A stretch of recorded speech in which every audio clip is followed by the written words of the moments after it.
Hey, healthy humans. All right. Today we're talking about becoming our own health detectives. So, when it comes to figuring out our own health, it's kind of like a maze, right? Especially as we age, our systems are changing. The older we get, the more diseases we are prone to get, the more aches and pains we have.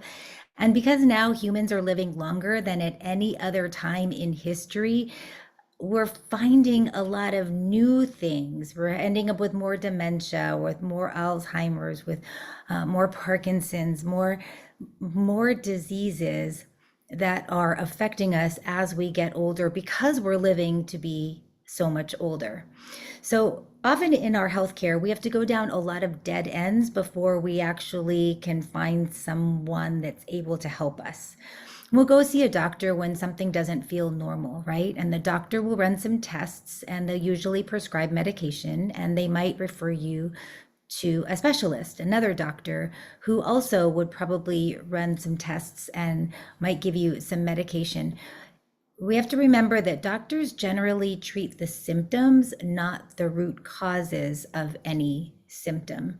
So that's why it's really important for us as individuals to become our own health detectives and our biggest health advocates. Doctors know what they know, but they don't know everything. And they certainly don't know you. Actually, no one knows you the way you know yourself. And that's again why it's so important to be our own health detective, investigating, looking for roots, looking for symptoms, and then looking for the roots of those symptoms. Today, I'm going to talk to you about how to be your own health detective so that you can give yourself the best possible care, successful healing, and hopefully a lot of preventative medicine, doing a lot of things so that we don't end up really sick or in a lot of pain. So let's take a symptom. We might end up with a symptom like high blood pressure. So most people will go see a doctor, probably the primary care doctor, maybe a cardiologist they might refer you to a cardiologist. And then the doctors will give patients blood pressure medication to lower the blood pressure. Now, that's great. It's amazing that we can do that. And at the same time, all of our medications have certain side effects. When we also do that, we haven't gotten to the root. We haven't gotten to the main cause of the blood pressure going up. So there will be other systems that are also not working the way they're supposed to, because we've just reduced the blood pressure by giving a pill, not getting rid of whatever is causing the blood pressure to go up. Now, when it comes to the side effects for different medications, right? We all seen the commercials. They're people, they're happy, they're smiling, they're like playing with kids, the wind's blowing through their hair, they're at the beach, and the narrator is listing off all of these, all of these side effects, possible side effects. So some of the side effects for blood pressure medications are things like erectile dysfunction, more urination, weakness, leg cramps, fatigue, intense or sudden foot pain, asthma-like symptoms, cold hands and feet, depression or insomnia, rashes, dizziness, swollen ankles, headaches. So these can all be symptoms of the medication when what we want to do in the Healthy Human Project, and I'm not saying don't take medication, that's not it at all. I'm saying let's look at all of the possible causes of something and let's try to get to the root cause of the problem rather than relying on pharmaceuticals to take care of the problem. So hypertension or high blood pressure is a key factor in heart disease. It's one of the most common health conditions in the United States. And according to the AARP, which is the American Association of Retired Persons, hypertension kills about 500,000 Americans every year, and across the whole world, about 7 million people. So blood pressure goes up for lots of different lifestyle factors. There are things like the choices that we make, the habits that we have, how a person breathes, moves, thinks, reacts, speaks, expresses oneself, or even a holding back and a not expressing oneself. The inability to express oneself also can send the blood pressure up. what kind of food a person eats, and the amount of movement that we do every day. So we can lower our blood pressure with medication, and we can, that we would have to take for the rest of our lives. But the root of the disease is still there. And by disease, I'm saying like the dis-ease, D-I-S hyphen E-A-S-E, the dis-ease. Even though heart disease is heart disease, that's a real disease. But when we have this dis-ease, or when we're looking at the whole life of a person, not just one aspect of a symptom. Okay. So we've got, for high blood pressure, things like poor posture, which leads to poor breathing, which leads to pain, which leads to a lack of mobility, a lack of moving around, a lack of exercise because of the pain, too much stress on the body. We could have a habit of reacting a certain way. I was with my mom and she does this. Someone says something and she'll go, as if, and it's she's being conversational. She's trying to say, oh, I'm listening, I'm paying attention. And I go, Mom, you're just giving me a panic attack. Like, if I'm driving, I'm expecting like to slam on the brakes so I don't hit a deer or something, because it just is, it's so, but it's just a habit. And so we can have things like that, or breathing out of our mouth rather than out of the in and out through the nose. All of those things are going to affect our blood pressure, our posture, how we sit, how we stand, how we walk, how we move. So even if we take a medication to get rid of the symptom, to lower the blood pressure, we are still going to have many other side effects of the high blood pressure will still be affecting us because we haven't gotten to the root of it. So in the Healthy Human Project, we look at the whole human being, and this is about taking personal responsibility for our own health and well-being, so that we don't have to blame anybody else. And again, with great responsibility, with great freedom comes great responsibility. We have a lot of freedom. We get to choose when to go to bed. We get to choose what we want to eat anytime, every day, constantly. We get to choose how much we get up and exercise, unless you have a dog that you have to walk, or a cat you have to walk. But there is a whole lot of freedom. We have endless supplies of all kinds of food. We have to take responsibility. We don't just get the freedom. We have to take the responsibility with it. The Healthy Human Project takes a whole human approach to all sickness, disease, and discomfort. Okay, so we look at the symptoms that come from the body, they come from the mind, they come from the soul, they come from our biofield or our energetic field, and they come from the environment. So we're looking at all of these so that we can be proactive in our lives, so that we can live long, happy, healthy, balanced lives. Okay, let's take Gina, 55-year-old marketing executive and a mother of 3. And Gina had complaints of stiff joints, especially in her hip and low back. She complained of not being able to lose a lot of weight, regardless of being on several diets and adding exercise. And she also had high blood pressure and was pre-diabetic. Now, when we look at stuff like that, you can go, okay, well, what are we first going to start with? What are the symptoms that we're looking for in the physical realm?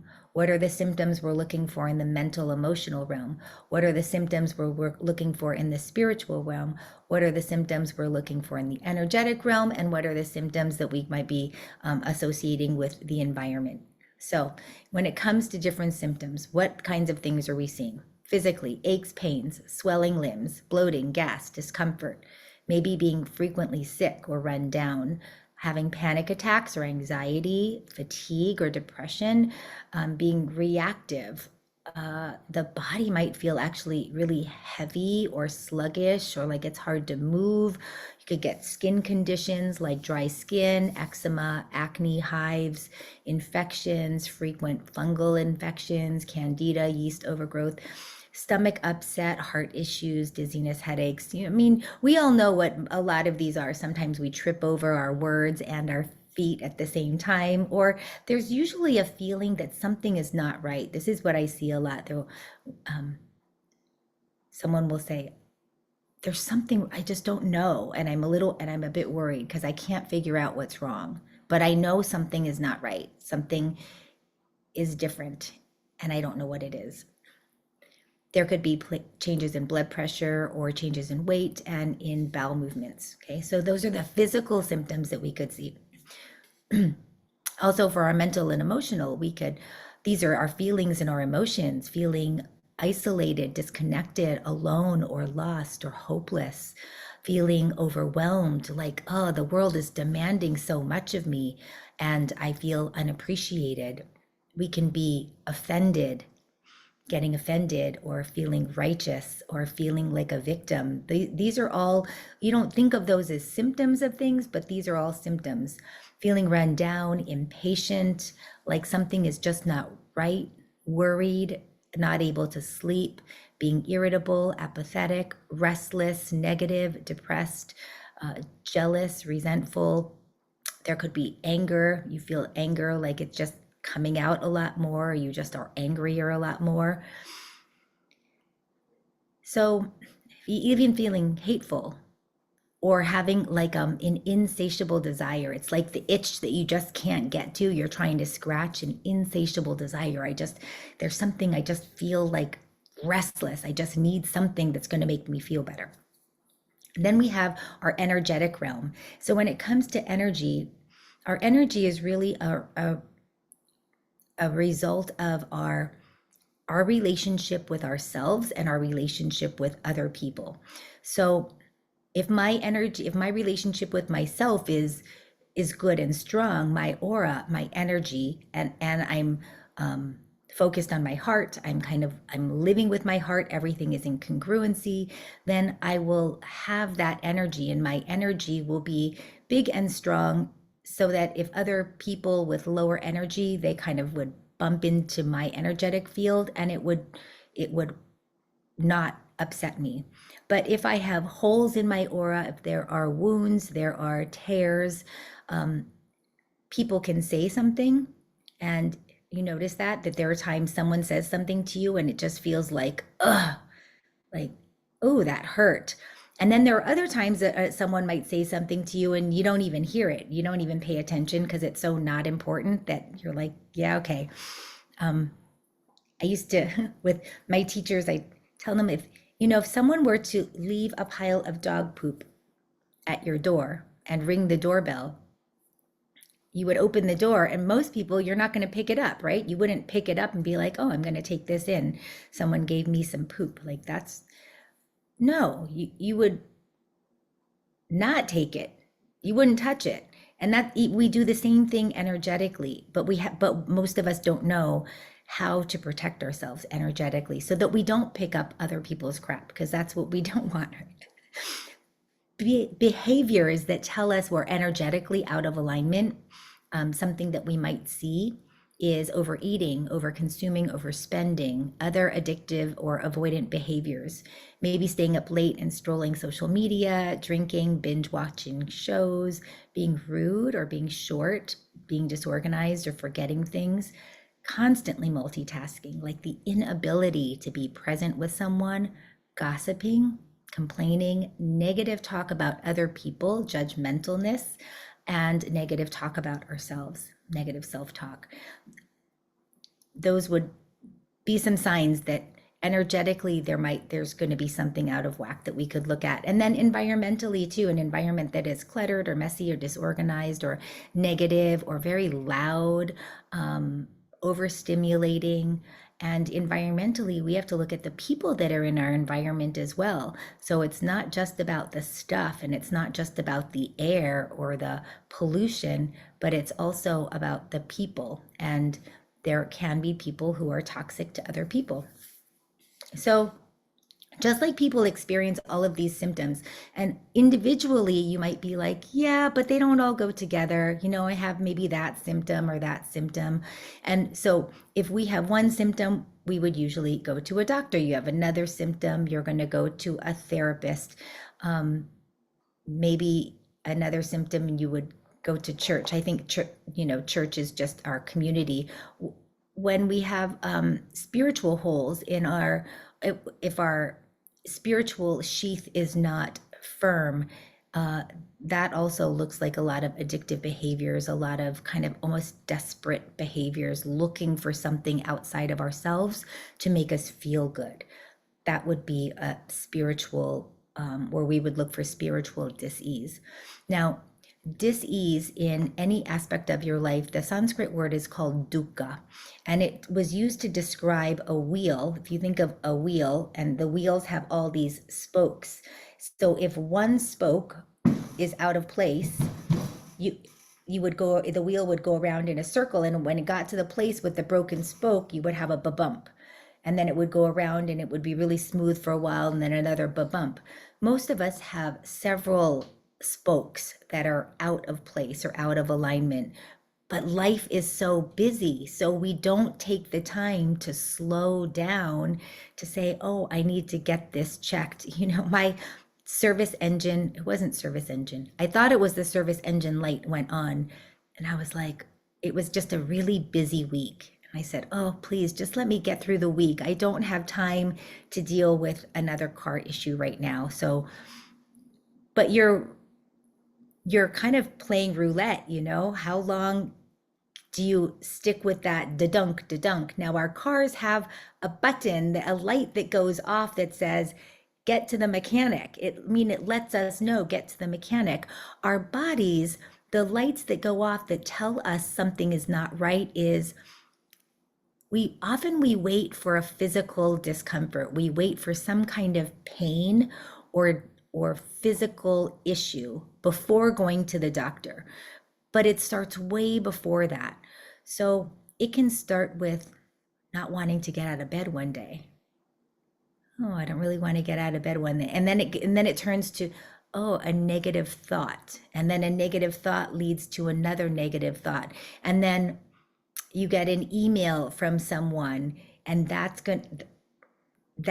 can add on to it, so that the dis-ease in us starts to grow, just like weeds out in the garden will grow. And the weeds take all of the water from the plants that we want to grow, from our beautiful flowers. I noticed that with my garden. I let it go for a couple of weeks. It was just really busy. I didn't have any time to do gardening this spring like I normally would. And by the time I got to my backyard, these weeds had come in. They're really pretty. So I was like, oh no, they look really pretty. But I wasn't paying attention, and I didn't realize they were taking all of the water from the plants that I had grown. So I lost 3 plants this year. I was really bummed out because I didn't get rid of the weeds fast enough. Our health is like this. We have to be looking for the weeds all of the time, cleaning them out, getting rid of them, and making sure that we are growing. We give lots of water, sunshine, fertilizer to the things that we want, which is our health. So we want healthy body, healthy mind, healthy soul, healthy energy, and a healthy environment. And when we start to look at our lives and our own health in terms of those 5 domains, there is so much that we can do on our own. That's what this is all about. The Healthy Human Project is about people taking responsibility for their own health, taking charge, taking it back, taking ownership of our own health and well-being, and saying, I'm not going to rely on the medical system for my health and well-being. I know that I have to do some things on my own, and that there is a lot on my own that I can do. So, all right, what are some of the physical roots of disease? Well, a person could have a disease that is an illness, an actual illness that requires medication. They could also have an illness that doesn't need medication. There could be reduction in our immune system functioning, digestive issues, overexertion issues, including working out too much stress. That kind of goes in mental, emotional, but it's too much on the heart, too much when we're talking physically. Not enough movement, not enough sleep, not enough good sleep. That's really big. And a lack of the required nutrients, and a lack of water. I always start with looking at whether someone is physically safe. Because, like Maslow's hierarchy of needs, there's the pyramid, and down at the very bottom is safety and having your basic needs met. So, if someone is not safe, physically safe, and then it goes to mentally and emotionally, but if someone's not doesn't feel safe, we can't build, we can't get to self-actualization until safety is taken care of. So we have to look at safety first. And then when we look at mental and emotional issues, these are things like negative thinking, and these are both the habit of negative thinking, which is not conscious, as well as conscious negative thinking. When I say something like, this stinks, like I hate this pen or something like that. That's a conscious thought, right? I mean, I see the pen, I'm saying the words, it's a complaint about something. We have a lot of these that are totally unconscious. We don't even know that we do it. And they affect us just as much as the conscious part. So the negative thinking or negative habits, these are also physiological habits of picking up the phone, clicking on the phone, watching, strolling social media or the news, whatever you watch before you go to bed. That's a big thing because that's getting programmed into the mind as we're preparing for 7 or 8 hours of sleep. And we want to know what we are programming into our minds. There is a saying that says, if you want to know what you're going to be like in 5 years, look around at your 5 closest friends and see what they're doing and who they are. And that's what you'll be like. We are a product of our environment. So we are going to become like what's in our environment. So what are we feeding ourselves? What are you reading? What are you watching? How are we overstimulating? And this one is so easy to do, to overstimulate ourselves. My son has sensory processing disorder. He's a sensory craver, so he just wants more and more and more. And his little brain almost explodes, it just gets so stimulated, he gets so excited. And I'm the opposite, where I get overstimulated and I'm like, I can't talk to anybody. I want to leave me alone. I can't talk to anyone for days. Finding the balance, and it's different and unique for each person. What's the right amount of stimulation versus not enough versus too much stimulation? All of this it's fine tuning, which is another reason it is so important for us to take responsibility for our own health and well-being and to look at these things. Maybe it takes longer than going to a doctor and then going to another doctor and going to another doctor. It's definitely will take quite a bit of effort. And at the same time, we can do so much to increase our own health just by asking a few questions and being willing to make some small changes. So when we're overstimulated, especially kids and teenagers, they're building up their identities, right? They're at the very beginning of their lives, creating who they are. And there are specific stages of development that we all go through as human beings.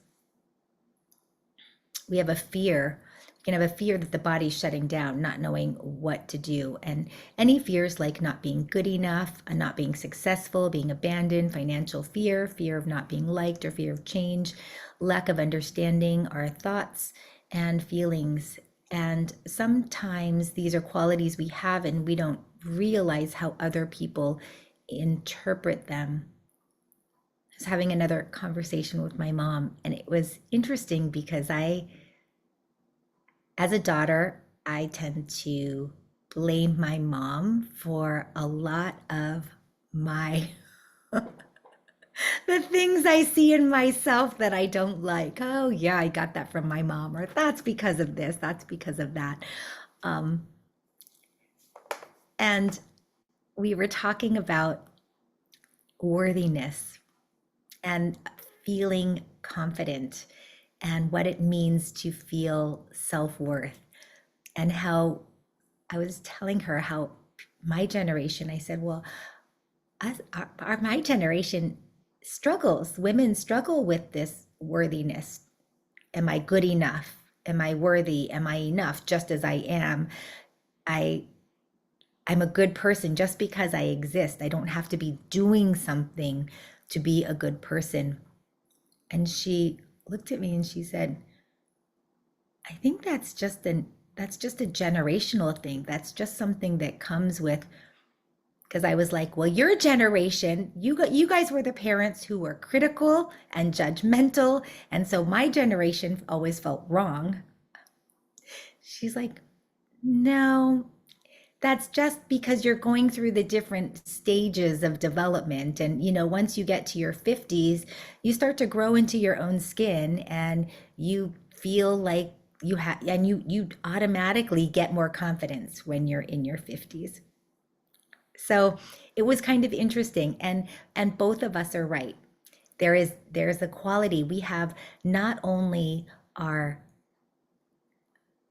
generational culture, but we have the culture of the modern times culture. So we have to look at what's the culture and what is our culture producing. We're going to do a whole nother episode on culture because it's so fascinating when we look at who we are and how our identities develop in terms of who I think I am and who you think you are. Our culture plays a huge role in this. And so it's important just to know what are the values of my culture? What kind of a culture did I grow up in? And really tracing our ancestry to see. Sometimes,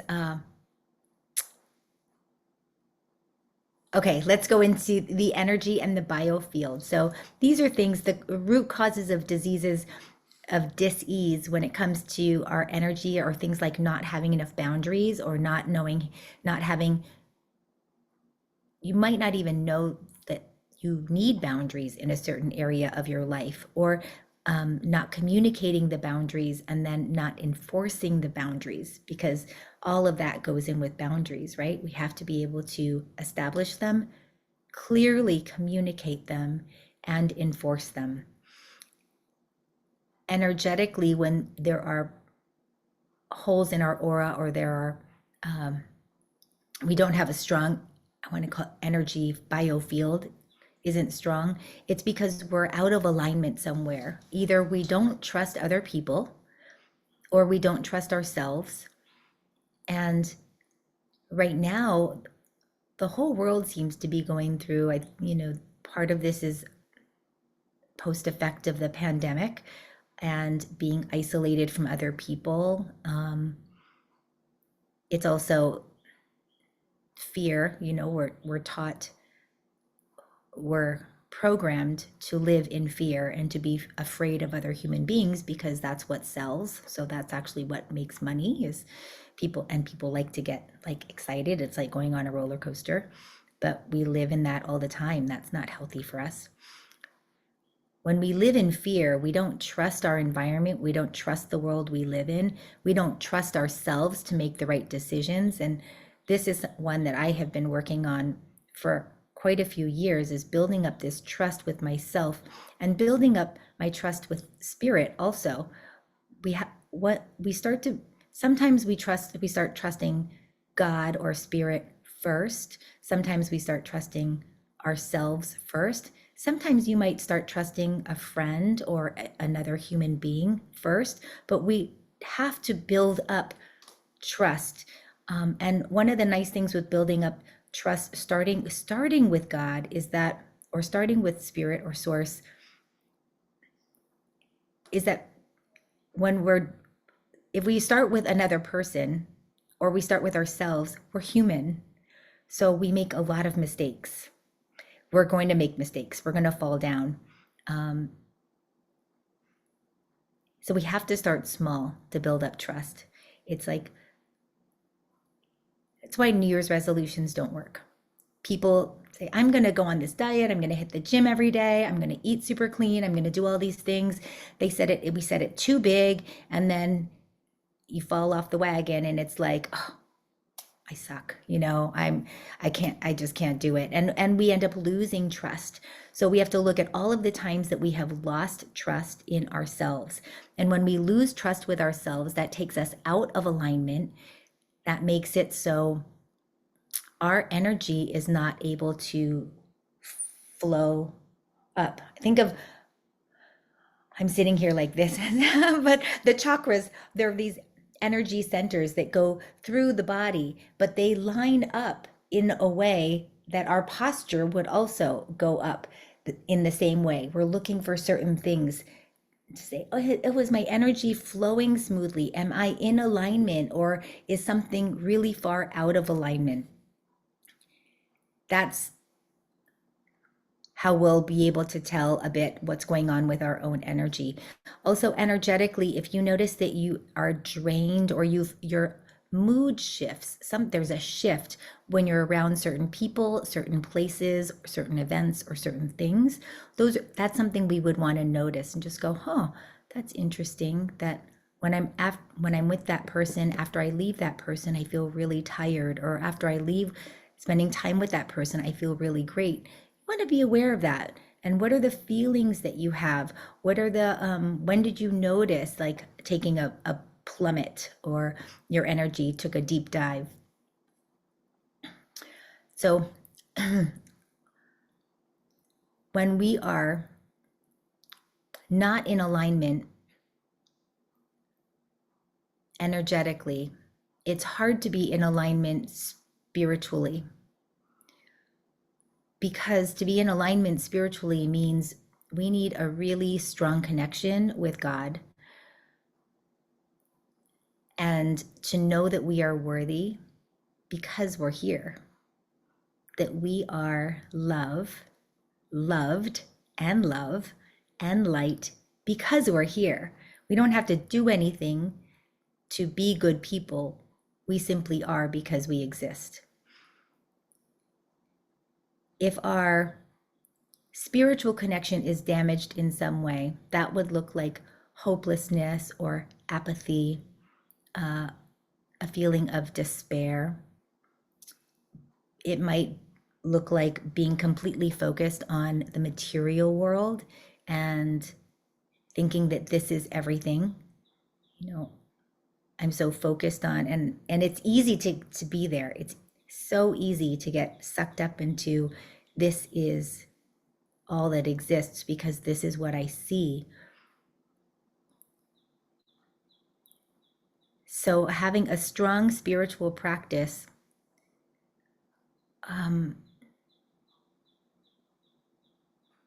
would look like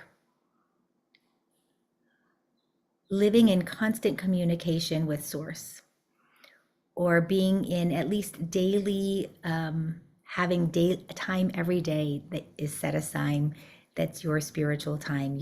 It could be journaling, it could be writing a letter to God, it could be sitting in silence, it could be sitting out in nature, walking barefoot, going to church, doing service, being of service, doing community service, and feeling like you have more to give. There might be even a yearning or a longing to want to be doing more. And then we have our environmental roots of disease. And these are things like the molds, the pesticides, dust, water, things you can't see, pollution, clutter you can see, but clutter, disorganized. So is my environment healthy, or is there something in my environment that's making me sick? When we look at all of this, we can take one symptom. So let's look at high blood pressure. Okay. So someone has high blood pressure, they go to the doctor gives them medicine, the blood pressure goes down. But we want to look at what are all the things that are contributing to the high blood pressure, because even if you take the medicine, the blood pressure goes down, you still might be having the sleep problems. You still might be having the high stress. You still might be having the high sodium, or you still might be having the lack of exercise, all of those things are still health factors. They're still going to affect your health and well-being. So you want to go, well, wait a second. Okay, the blood pressure is down. That's great. That's fantastic. But what else? How can I improve my overall health, truly my health? Because that's just getting rid of the symptom. That's not becoming healthier. That's getting rid of the symptom. So when it comes to reclaiming our life, what do we need? We need to get curious. We say, I am going to be super curious about what is going on with my body, mind, spirit that I call me, what's affecting my health and well-being. And we start with the physical, because if we don't have enough sleep, and if we don't have enough water, and if we don't have enough food, everything goes away. Maslow's hierarchy of needs. Everything at the bottom has to be taken care of first. So if you are not safe, you want to get someplace safe. If you don't have shelter or enough food to eat, you want to get someplace to where you have safe place with enough food and enough water. Are you physically safe? So that's going to be number one. And then if you are physically safe, but not eating foods that are good for you, or not drinking the right things, not drinking fresh water, and instead opting for other drinks, because we have so many, but again, with great freedom comes great responsibility. So just because we can doesn't mean we should. Just because we can doesn't mean we should. It's hard to not have dessert every day when you can, right? It's hard to not. When I went to reform school, my daughters are about to go to boarding school. And when I first went to reform school, I must have gained 15 or 20 pounds in the first 6 months or something. Pretty quickly, because I was eating, we got to eat dessert for lunch and for dinner. And we had things like French toast for breakfast. Good stuff. Just because I can doesn't mean I should. No, we don't. Yes, we could have dessert every single day. We could have a Starbucks every single day, but it doesn't mean that we should, right? That's not going to be good for us. So there is sort of a pain. I'm calling it pain. It's really, the word is in Sanskrit would be tapas. It's a discomfort. It's uncomfortable to say no. We don't want to say no to ourselves. We want to say, yeah, of course. You want to eat that, you want to drink that, go for it. But it's not the best thing for us. So no, we've gotten so used to being cushy and comfortable and getting what we want. And I am just as spoiled as anybody else. So this is not any kind of judgment. This is us together saying, how can we be healthier? How can we thrive? How can I be my very best? Whether you want to be your very best for you, whether you want to be your very best for your family, whether you want to be your very best so that you can make a difference in the world.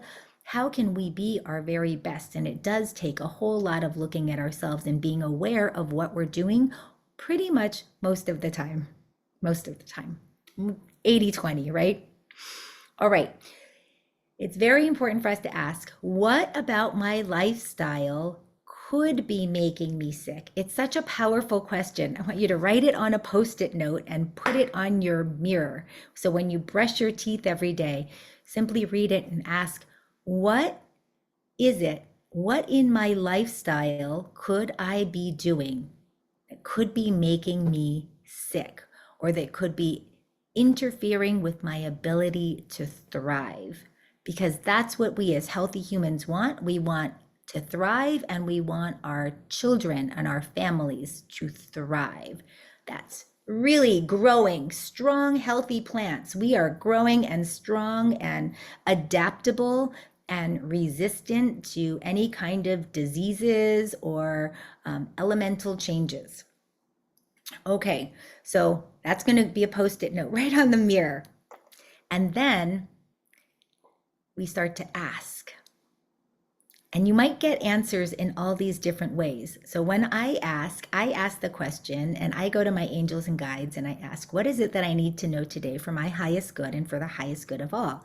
What is it that I am not seeing? Please show me in a gentle way what it is, something that I am not seeing that I need to know so I can make a change for my highest good and for the highest good of all. And I always ask for something in a gentle way because I just want it gentle now. I need some easier some easier life lessons right now. And the signs will come in it. They can come, someone might say something to you and you go, oh, oh. You might pick up a magazine or a book randomly or open it and there'll be an answer right there. And there might be a song that comes in the radio and you're like, oh. Now, signs come the same way from our loved ones on the other side as well. So you could be getting messages from your loved ones on the other side, or you could be getting messages from the God, from the cosmic consciousness. And we still have free will. We get to choose what it is that we want to implement or not. And we start with really small little changes because we want to build the trust with ourselves. So remember, it's so easy for us to lose trust with ourselves. When it comes to building trust, start small. Pick one thing and go, I'm going to do this for a week. Then maybe you carry it on for 2 weeks. Then maybe you carry it on for 3 weeks. I'm restarting right now, is doing 3 months without sugar. And then I had a birthday and my friends got me cake. So I'm starting over my 3 months without sugar. I don't consider that a loss because it was like, it's not like I lost trust with myself. I made the decision. I said, all right, I've gone 2 months without sugar and it's my birthday and my friends brought me cake. So I'm going to have some and enjoy it, not feel badly about it. And then I can restart my sugar-free tomorrow. Totally fine. And then it's not a failure. Then it's like, okay, you know what? I can do 3 months. I know I can do it. And, but if there's something, then I just restart. It's no big deal. There's no shame, there's no blame, there's no wrongness. And that has been really liberating when we give ourselves permission to just say, I'm just going to be curious, and play around with eliminating something or adding something into my life to see how it works for me. But when we ask, what is it that could be making me sick or could be interfering with my ability to thrive? Lots of stuff will start to open up. We have to be willing because we don't see something. Our perspective is not going to let us see something until we're willing to actually see it. Have you ever noticed how you might tell someone something over and over and over, like, oh yeah, it's so important for good skin. It's super important. Drink lots of water and take your omega-3s. Oh yeah, for good clean skin, drink lots of water and take your fish oil. I can tell someone over and over and over, but until they're ready to hear it, not going to hear it. It doesn't even matter. It's just that they don't even hear it. And they'll say to me months later, I don't remember you're saying that, because we don't even hear it. I do this all the time too. My kids will tell you. I don't hear something unless I'm prepared to hear it. So sometimes we have to break it in a little bit, break in this new thought, or prepping the mind to be able to receive it.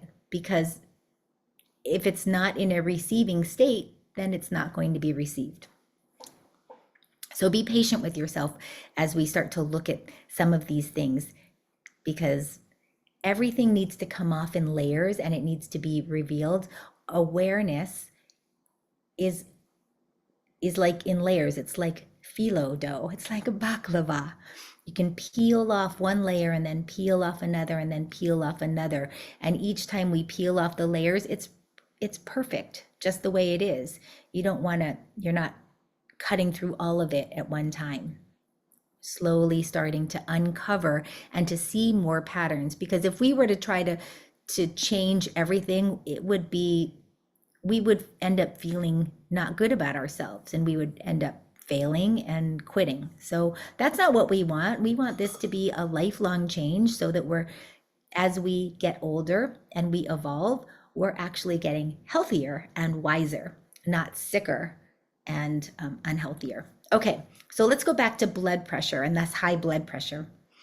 Foods that we would want to add. Now, when we look at the physical effects of high blood pressure, what we can do physically to reduce our blood pressure. So food is medicine. Yeah, food and exercise, medicine. So the foods that we would add are things like blueberries, bananas, herbs.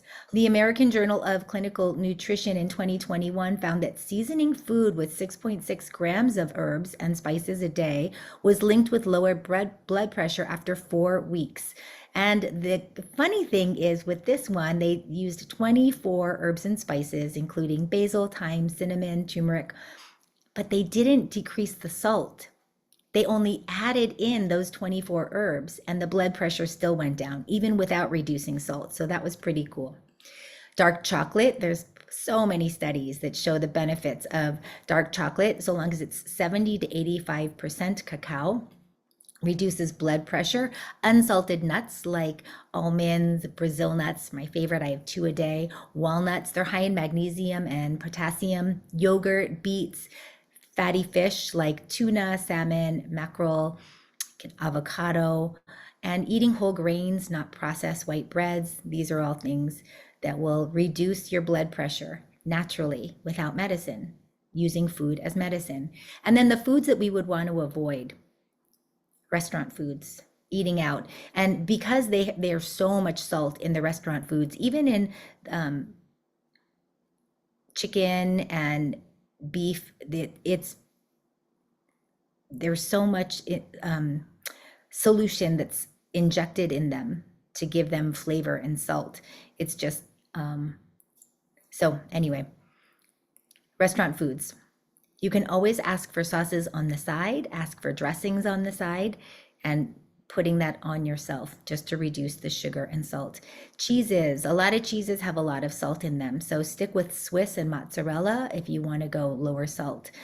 Condiments like ketchup, mustard, salad dressings, those, anything canned, because that's going to be high in salt. And baked breads, which I don't think of bread as having high salt, but according to the Center for Disease Control, baked breads are the number 1 on the high sodium list, and that's because a piece of bread itself won't have a whole lot, but most people eat a lot of bread. So something we could do would be to substitute steel cut oats for toast, or brown rice or quinoa for pasta or bread. Black licorice can deplete the body of potassium if you eat too much, and alcohol. So in a study of more than 17,000 American adults, this was in 2019, in the Journal of the American College of Cardiology, found that moderate alcohol consumption, which is defined as 7 to 13 drinks a week, more than doubled the risk of developing high blood pressure. They said alcohol is toxic to your heart and it can weaken the muscles. And that came from the American Heart Association. Okay. Also avoid deli meats, bacon, and hot dogs. Most of us know that. When it comes to mental and emotional health, so then we look at, okay, those are the things we can do to physically increase exercise, get up and move, walk every day, lift weights, do some kind of exercise. We go to our mental and emotional realm of the healthy human. Am I safe emotionally? Do I feel like I'm safe? Do I feel safe in my home? Do I tense up around a certain person? That might be a parent, a child, a partner. Am I preparing for a verbal attack? Do I feel like I'm walking on eggshells, or I'm trying to avoid a confrontation? Do I feel safe enough where I can express my concerns and my needs in a constructive way? If the answer is no to any of those, that can cause some serious problems with our overall health, because if we don't feel emotionally safe, that's still not feeling safe. So whether we're worried about getting hit, or whether we're worried about getting called names that are hurtful, it's still an unsafe place to be. So that's something that we would want to address. If our blood pressure is high, looking at where do I not feel safe? Maybe it's in traffic. Maybe it's a situation with a neighbor. Maybe it's something going on with the car, um, or living in a place with lots of road rage, or having our own road rage. So we look at that.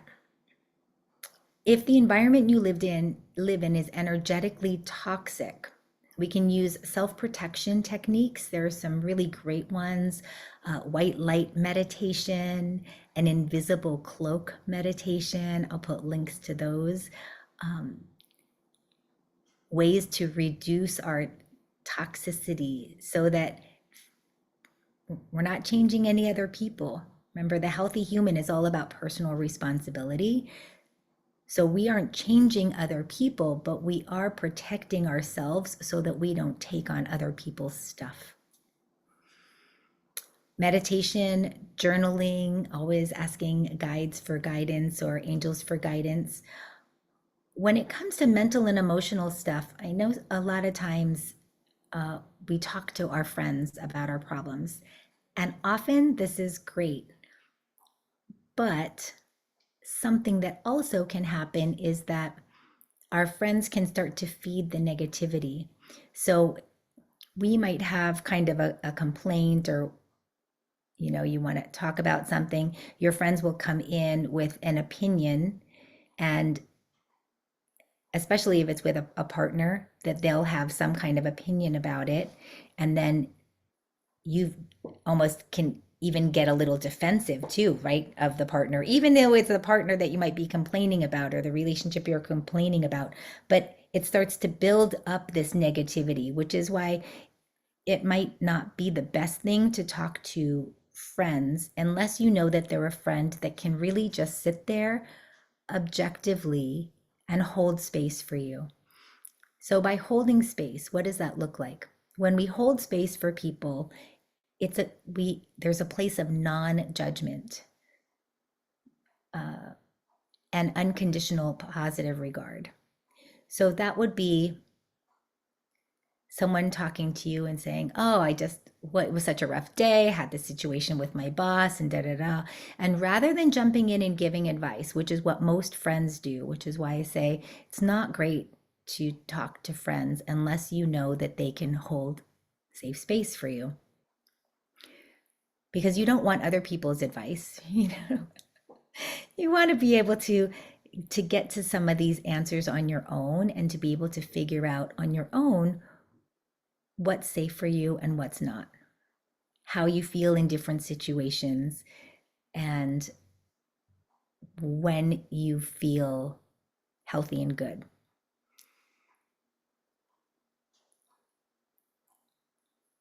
So we can practice it with friends, saying, "Hey, can we just have like a 2-minute conversation?" And I've done this in some of my teacher training groups.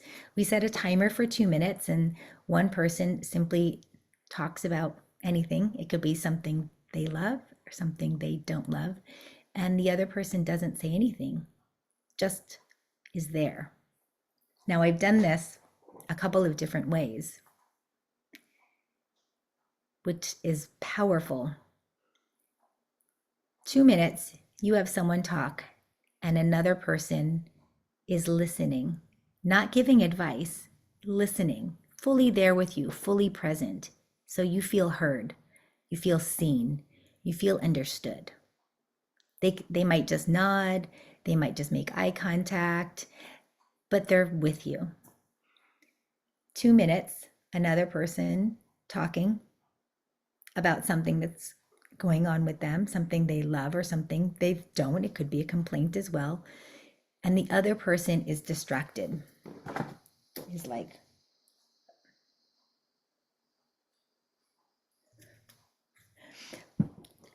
not paying attention, almost like looking at everything else other than you. And how do we feel? it feels crappy. It feels so bad. It feels like I have nothing to say. It's so unimportant. No one cares. Um, and this is big because right now in our world of modern technology, people feel isolated. They feel alone. They feel unseen, unheard, unimportant, and victimized. And I think a lot of it is because we don't know how to be with each other anymore. We're so busy doing things and working with people virtually and paying attention to what 8 billion other people are doing around the planet that we have lost the connectedness with our fellow human beings of simply being able to sit and be there, holding safe space for each other. So practice it. You could practice it with yourself even. Sit down and say, "Oh, all right. How can I hold safe space for myself?"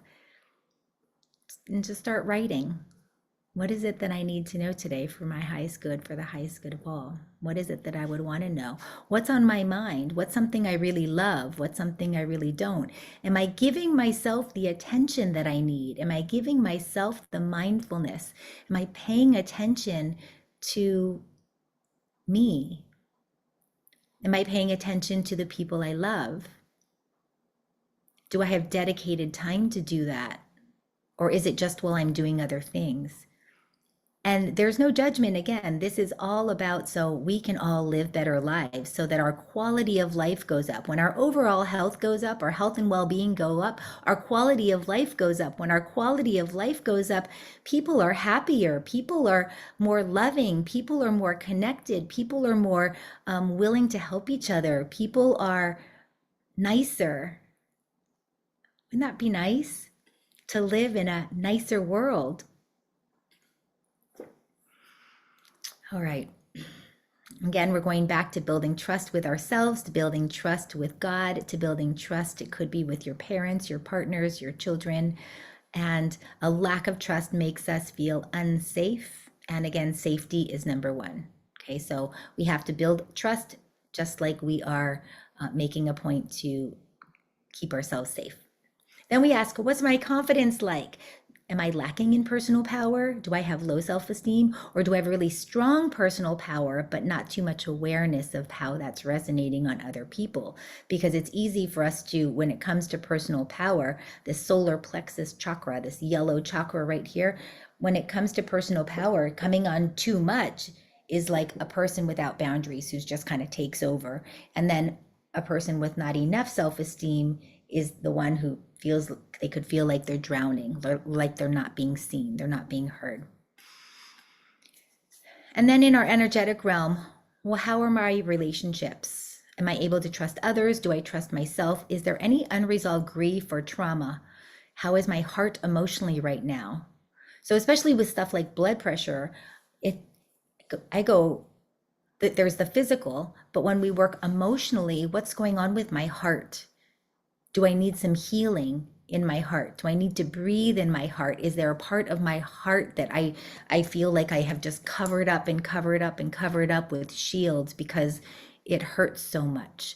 Are there wounds that I need to heal? Is there grief that I need to heal? Have I lost something that hurt so badly at one point? And this could be a person, this could be trust, this could be a feeling of safety. What have I lost that I might need to work through and process? Having a counselor is great. Having a therapist is great. Someone that you could talk to, having a journal, that's great. But just someone that's not going to give you their opinions, because you don't need opinions. You might just need to be heard, to feel heard and seen. And in spiritual health, all right, what's our relationship with Source like? Because when we have a strong relationship with Source, there's more love of life. There's more enjoyment of life. There's more feeling good. There's more feeling on purpose. And then at some point, there becomes this willingness to surrender, a desire to serve source, a desire to do the right thing all of the time, whether someone's watching or not, because it feels good, because it's the right thing to do. That's how we stay in alignment. And when it comes to our spirituality and high blood pressure, we start to give some of the stress that we have over to God. You turn it over. We surrender it. There used to be, I don't know if they still make them, these little worry dolls. They're tiny little dolls, like an inch big, and they come in a pouch, and you would tell each one, give it one of your worries. And then you put it in the pouch and you put it under your pillow at night, and you ask your angels to take care of those worries. We do the same thing. You can do that with a box. You can do it with a note to the universe, or a note to the cosmic consciousness, or God, Jesus, Allah. I hand this over to you. We surrender the big problems that we don't know what to do with, rather than worrying. I hand it over. I'm letting go. This is not easy. I'm not saying it's going to be easy, but it is going to be powerful. How can I hand something over and surrender? Say, I let go of attachment to the outcome, and I'm putting all my faith. That there it is. It's faith. Faith is the ability to believe in something that we can't see, we have no proof of, and knowing that everything is going to be all right. Now, if our relationship with our higher power is not strong, then that's a great place to go, oh, well, what can I do to strengthen my relationship with my higher power? Maybe that's create an altar, or a meditation or prayer space. Maybe it's shop around and find a church that resonates with you. We went to many before finding, we went to like 5 different churches before we found one we really love, that resonates with everyone in the family. Maybe it's getting some spiritual books, picking one, asking for a recommendation, and just starting to read a couple lines a day. It doesn't need to be big, but it's being willing to grow that aspect of you, which is your faith. It's your relationship with higher power. Maybe it's having a meditation practice, a daily quiet practice, or time with God practice. And then environmentally, so we start to look around our environment and go, all right, well, what are the things in my environment that increase my stress? What are the things that are in my environment that where I feel drained, or I feel overwhelmed, or I feel overstimulated, or maybe there could be animals. I know a lot of people, I'm super allergic to cats. I've had super allergic to cats. And for like a year, I was dated a guy with a cat, and I was just in hives. I mean, I just had hives all the time. I was miserable. I don't even know what I was thinking, but we do that. We do this to ourselves, right? We eat foods that might give us hives, or that might give us sick. A lot of people drink alcohol. It leaves you hungover, makes your face all red or whatever. We do a lot of things that are not good for us, because we can, because we're humans and we have great freedoms. So what are some of the things that we are doing that could be increasing our blood pressure? I didn't realize some things, even mold inside of your vents.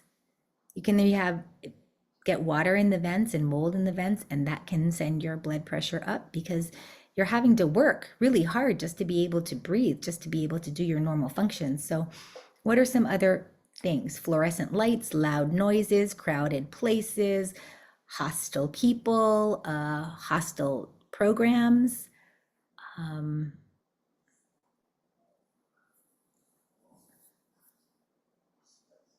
environmentally. When we look for the causes of any symptoms, and we look through the 5 domains, so we look physically, we look at the mental, emotional, we look at the spiritual, we look at the energetic, and we look at the environment. And if we were to make one small change in any area, so let's say that is going to be environmentally, we're going to get rid of all the high sodium foods in the house, get rid of all the pre-made salad dressings and the canned meats and deli meats or whatever. Get rid of the high sodium.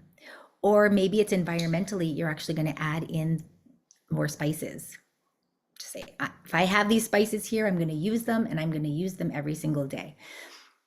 Energetically, maybe we pick one. So what could that be? For our energetic, I'm going to increase my trust with myself by every morning when I wake up, I am drinking 1 glass of water first thing and walking around the block for 10 minutes or 5 minutes. And you do that, and you do it for a week, you've built up trust. Boom, you have a trust nugget there. And then you do it for another week and you build up more trust. Then you do it for another week, you build up more trust. And then you can add in another thing. When it comes to spiritual path, so that could be setting up your time with God, might be finding a church, or might be writing down some prayers. Mental, emotional, let's pick one thing. So what can you do? Maybe this is just scheduling a half an hour and saying, where in my life do I not feel safe? And just writing for 30 minutes. Where in my life do I not feel safe? Where in my life do I feel fear? And starting to write them down. You can always tear it up, throw it away, burn it. No one has to read this, but this is about you getting in touch with yourself and finding some things. And then we had so many things, right? For in the physical realm, a food that you could add. Maybe you add in beets or yogurt or salmon or almonds. Maybe you are going to take away something. So, all right. I hope this was helpful. Other suggestions for, and this is specifically related to reducing blood pressure, walking outside 20 minutes a day, not being on the phone, don't even take your phone or put it somewhere, but just walking outside every day. Look at the trees, look at the flowers, and just breathe. Just give yourself time to be. Let your mind drift and let your body move. Journal, write down things, write down what you value, write down any dreams, write down your fears, write down your strengths and weaknesses. Play music, get up and dance. Music is always so powerful, right? Music makes us feel great. Get in the ocean. And if you're not near an ocean, do one of those saltwater sensory deprivation tanks. Those are pretty great. Be in nature. Practice saying no. Saying no can be really hard for a lot of people, especially people pleasers or people without boundaries, without good boundaries yet. So practice. Start just saying no. You can ask yourself a question. No, no, no. Let no be the first, the go-to, the automatic. Read the book, The 4 Agreements. It's one of my favorite books. It's so incredibly powerful, by Don Miguel Ruiz. The 4 Agreements. The 4 agreements are that we're making for ourselves are to be impeccable with your word. That helps us to get in alignment, and it helps us to live in harmony with the principle of doing no harm. To not take anything personally. That helps us to be not reactive. We don't need to defend ourselves, because we start to realize that, oh, everything someone else says, it's not about me. That's a reflection of them. It doesn't have anything to do with me. We always take it personally, but it's not personal. Then the third is, don't make assumptions. So I'm sure you've heard the saying, Making assumptions is making an ass out of you and me, or something like that. But when we don't make assumptions, then we're not connecting the dots. Our left brain connects the dots. It has A and it has B here, and the left brain is going to make some story up about how A got to B. It doesn't make it true. It's just what the left brain does, is it connects them. So once we know that, then we can be like, oh, that's my left brain making those dots. That's not even true. How do I, it's not true. So you can always check out Katie Byron's work. It's called The Work, and she has these 4 steps for that. And then the last one is always do your best. Always do your best. And that's going to look different every single day. Our best is very different. Some days my best is like, I go, wow, you really rocked it, Melissa. That was amazing. And other days my best is like, okay. But whatever, each day, so long as you make a point to do your best, and that's all that you can ask of yourself, that's great. And then nose breathing, so key. Everyone should be nose breathing. Now, I am not a doctor or a therapist. I'm a yoga and Pilates teacher. I'm an energy practitioner. I've been doing this work for over 25 years and experimenting and testing ways to be healthy in body, mind, and spirit. And it started for me way long time ago as a teenager in reform school. I was smoking, I was partying, I was in all kinds of trouble. I didn't know how to get my mind under control. I was so unhappy and so miserable. I was either drinking and smoking, or I was using food or relationships or anything else to kind of get a hit or a high. And when I quit smoke, I was 24 when I got sober and quit smoking and found yoga, and my whole life changed since then. So I am a spiritual teacher, I am an evidential medium, and I am on this path now of really opening up to us as human beings, how we can live really amazing, beautiful lives as spiritual beings having a human experience, and fully understanding that I am not just this material. I am not just this material form, that there is life after death, that consciousness continues after that. And how do I show up differently knowing that? And that we are all intimately connected. We might not realize it, but we are. We're all part of one big whole, intimately connected, and at the same time, completely unique individual beings, which is why we can't rely on healthcare professionals to have us get healthy. And what's happening is sometimes we get so sick. We wait until we're really, really, really, really, really sick before then trying to get ourselves healthy. But when we start saying, I am worth my life, I am worth taking this 15 minutes a day or 20 minutes a day or an hour a week to evaluate, where am I in my life? Where am I in my health? How do I fall along these 5 domains of what it means to be human? How am I practicing this? And what is it that I might need to change?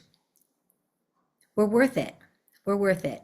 Because we can live long and wonderful lives so long as we have some basic tools in terms of how to do that.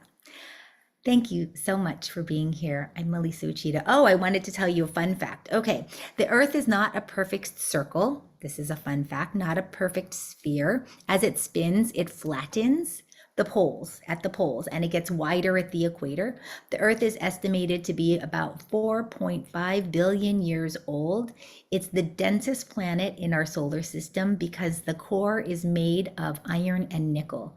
And the iron in the spinning core is what gives Earth a magnetic field, which acts like a force field. This is how we see the Northern Lights.